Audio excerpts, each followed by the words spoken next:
Hello everybody, back again with another video. I hope you're doing well. I hope your life's going well. I hope this week is going well for you, and I hope today goes well for you. Let's talk about income. Let's talk about how much you need to live in today's world. How much do you need to survive? Now that answer is going to be quite variable depending on where you live. For example, it's cheaper to live in Texas than it is in California. It's cheaper to live in Texas than it is in New York. But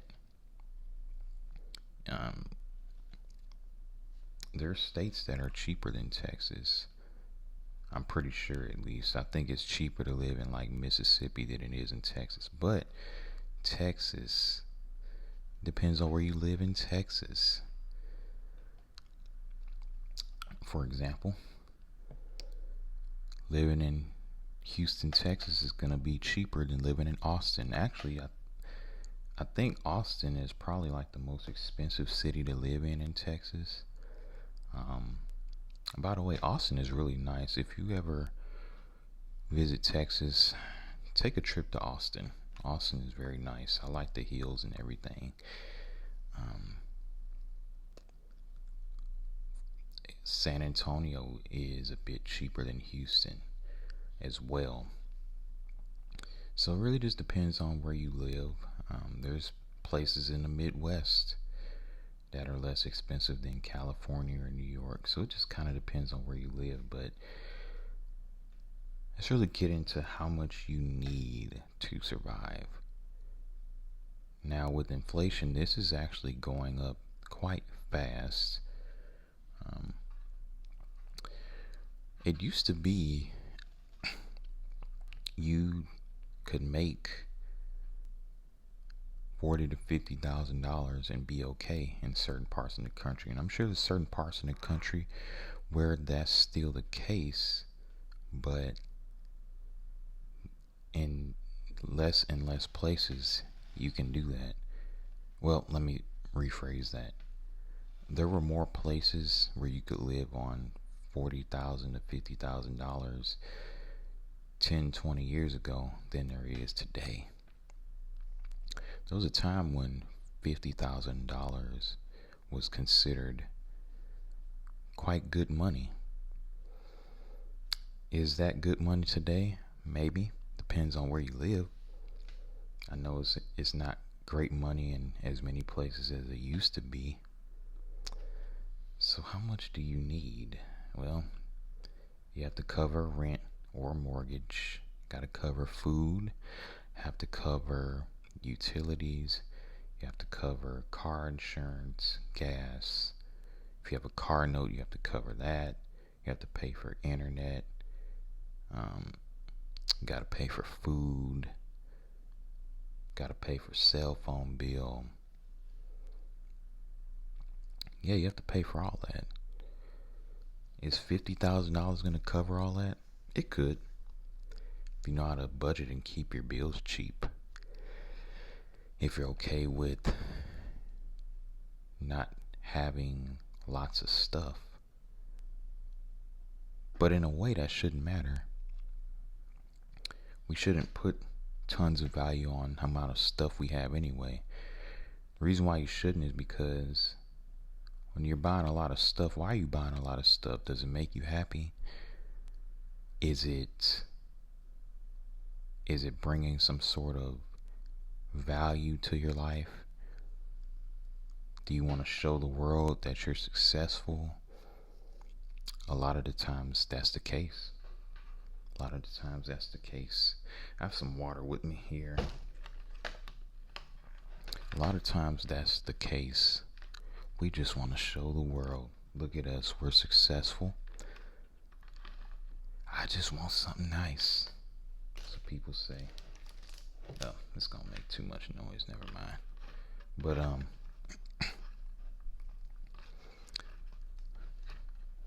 a car, for example, it goes down in value. So why are we financing something that goes down in value? That makes no sense at all. But why do we do it? Because we want that nice, shiny, new car. You know, we're financing things that go down in value. Car, certain appliances, furniture. We're financing those because a lot of times the wages prevent us from affording them. Now, now, you could buy an old, cheap cash car. You know, something that costs $2,000-3,000. If it's under $2,000, you're more than likely gonna have to like be a handyman to that car because it's gonna have problems, plenty of problems. But something that's $3,000, kind of hit or miss. You know, it's gonna, of course, initially need a few things done to it. Why not fix that car up and drive it? Oh no, it's old and ugly. Really?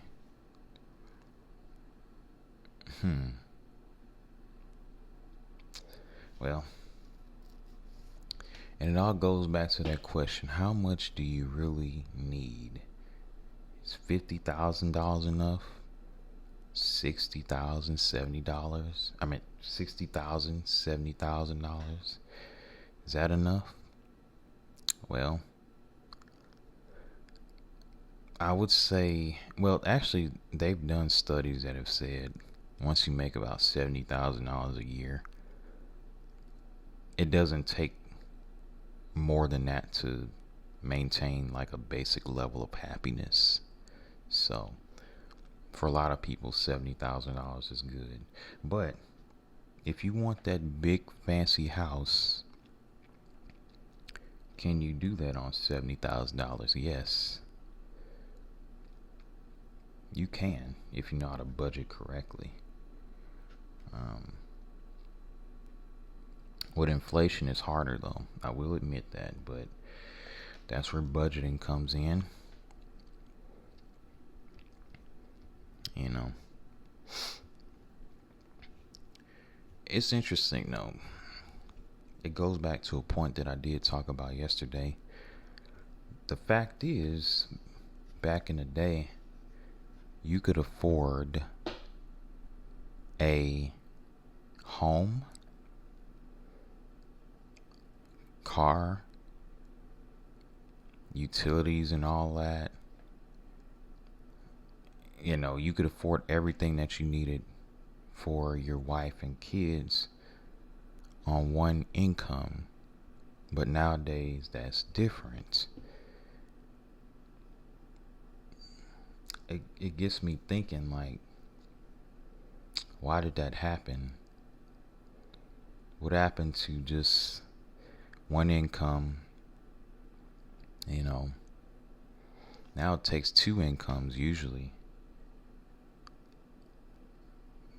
Well, it. Let me say this: if you have kids nowadays, a lot of times you can't afford to like have a wife and kids depending on one income. It's just quite unaffordable nowadays, especially with the housing prices and the rent that you would have to pay for, like, you know, a 3-bedroom apartment or whatever. It's ultra expensive to the point where the husband and the wife has to work. And it didn't used to be that way. Inflation really, you know, it really made things different. 1 second. My bad, y'all. I had to stretch. I'm just waking up this morning. But I'm just speaking on what popped into my mind this morning, you know, regarding, you know, inflation, regarding how things have changed over the past, you know, decades. I mean, take 10 years ago, for example, 2003. Even back in 2003, we could realistically say that things were better financially for people than they are here in 2023.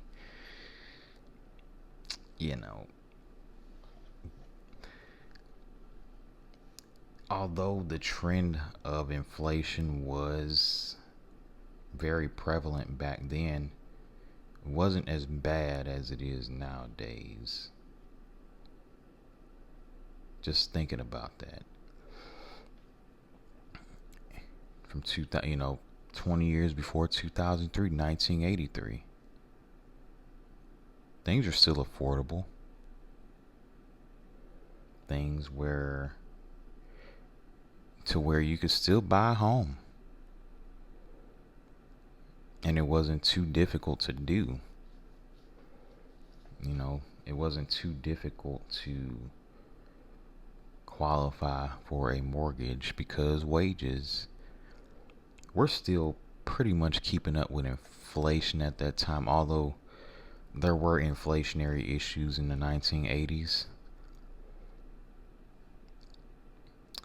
It's just something to think about. Where do we go from here?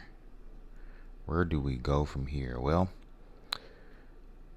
my solution is you must build up side hustles. You must build up avenues outside of a job to make it. Before you didn't have to do that, but nowadays I think it's important that you do that if you want to keep up with inflation in this economy. If you want to keep up, I think that to me is the only solution I see. Because depending on a job, and these jobs, they don't have wages that keep up with inflation. The only job that I know for a fact that does is like government jobs, because every year, well, certain union jobs do as well, but they have this thing in a lot of government jobs called a cost of living adjustment, where you automatically get a percentage increase in pay along with whatever like actual raise you're supposed to get anyway. So you're sort of keeping up with inflation, because a lot of times that percentage, rephrase. Sometimes the cost of living adjustment keeps up with inflation, sometimes it doesn't. But at least it attempts to. The idea is to keep up with inflation, to keep up with the value of the dollar going down, basically. That's all inflation really is. Speaking of the dollar, the value of the dollar, where is it going to be in 50 years? I have no idea. The value of the dollar has gone way down over the past 50 years. You could buy so much more with the dollar. Nowadays, what can you buy for $1 anymore? You ever think about that? What can you really buy for $1? Not a whole lot. You walk in a Dollar Tree, a lot of the stuff in there is $1.25, $1.50. The name of the store is Dollar Tree. You see what I mean? So the value of the dollar going down is a very real thing.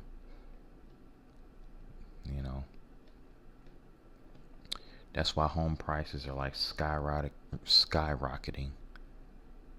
Because really the value of the dollar is going down.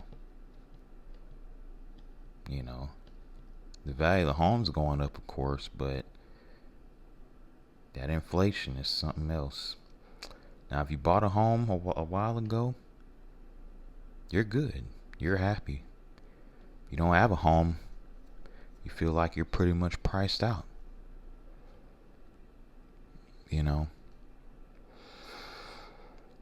What do you do?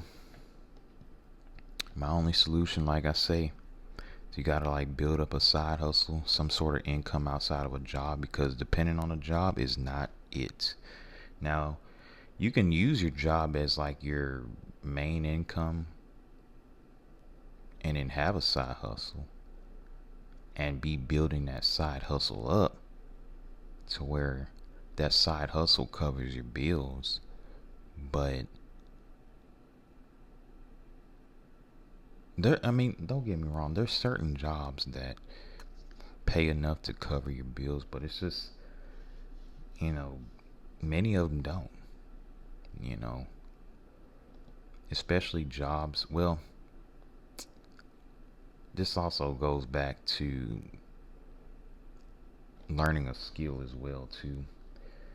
The more skills you have, the more money jobs are willing to pay you. But even those are, I mean, you got jobs out here where you have a skill and everything, they still want to like pay you less and less. It's something to think about. Where is this economy headed? Where is this economy headed? These are just my thoughts this morning. I woke up and I was like, let me turn the camera on because I got a lot of stuff I'm thinking about. Where do we go from here? Where do we go from here?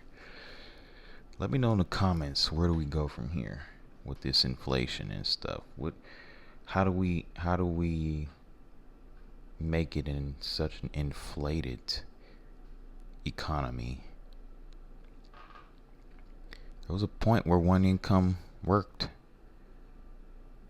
You know, in the next 50 years, is 2 incomes going to be enough? Do you need 3 incomes to survive? Or will you need it in the next 50 years? But I know I'm always looking for solutions. I can tell you a problem, but I try my best to come up with a solution to it as well. Develop your side hustles. Develop independent streams of income. That's what you want. You know, find something you like doing. See how you can make money from it in this economy. Now, you could create a life to where you don't need money, to where you don't need very much of it, at least. That's an idea too. But we have to find a way. We have to find a way to get around all of this inflation, because doing what you could do 40 or 50 years ago is not going to work. Or even 30 years ago is not going to work. You know, it was a different time 30 years ago where the job paid you enough. It paid you a pension. You know, you stayed there 30 years, retire in your 50s and get Social Security, in your 60s.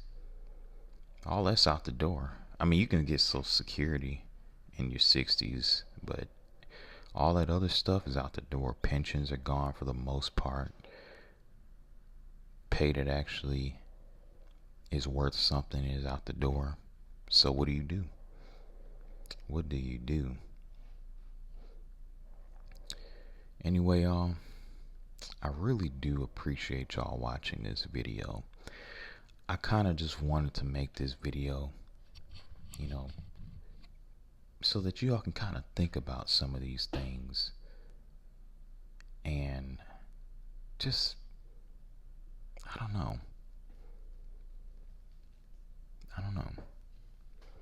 I just had this thought this morning and I just thought I'd come on camera and share it with you all. But that's about it for me. I hope you all have a good day. It's supposed to be like real hot again. Definitely not excited about that. We don't ever get a break here in Texas from the heat. We do not get a break from 100 degrees or extremely close to it every day. 97, 98, 99 degrees, 100 plus degrees outside for months on end. Literally. We don't get a break in Texas from the heat. That's why I always say in the summer sometimes I want to move up north. But all right. Anyway, I'll be back with a video tomorrow. So stay tuned for that, and thank you for watching.